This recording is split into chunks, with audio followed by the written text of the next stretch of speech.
پاڤڵ تاڵەبانی بەڕاستی ئەگەر ڕاستەکە و مووقفێکی جددی هەیە لەسەر ئەم بردومان و ئەم دەخاڵەتیانێ کە کۆماری ئیسلامی ئێرانەیەکە ئەم دەست درێژیانی کە بۆ سەر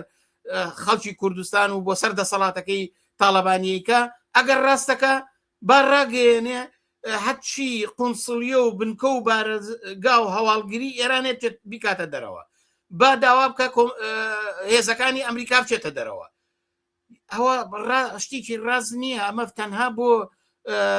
سەرگێژەکردنی خەڵک بۆ بەلاڕێدابرنی ئەفکاری عمومی خەڵک بەڵام لە قسەکانی پاڤڵ تاڵەبانی یەک نقطەی تایە کە من پێم وایە ئەمەیان تیای هەیە کە ئەویژەوەیە ئاماژەیەگە بە برایانی پارتی کە بابە ئەو وەزعەکە زۆر خەتەرە و ئێمە هەموو لە کەشتیەکە هەموو تیاچین ئەو قسەیەکە زۆرەکرێت لە میدیای حزابی ناسوانسی کوردیا وەرە با ڕێکەوین یعنی بە جۆرێک نەوعێک چۆنەڵی شرکردنەوەی پشتیانەکەیەتی بۆ ئەوی کە بدانی شێر بسازێ لەگەڵ پارتیە من پێم وایە ئەم نقطەیتیا جا ئەوەش چەند بە جددیەتی و ئەو ناکۆکی قوڵانی کە لەگەڵ پارتیایەتی چەند دەسی لێڵەگرێ ئەمە بەجێڵین بۆ داهاتوو بەڵام سەر و بنی قسەکانی بەڕای من جگە لە پروپاگاندەیەکی پوچ شتێکی تر نییە پەیوەندیەکانی ئێستا ئەگەر وایە با بڕوە پاڤڵ تاڵەبانی دەست لەو ڕێکەوتنی کە لەگەڵ عێراقا بۆ لە کەمپانی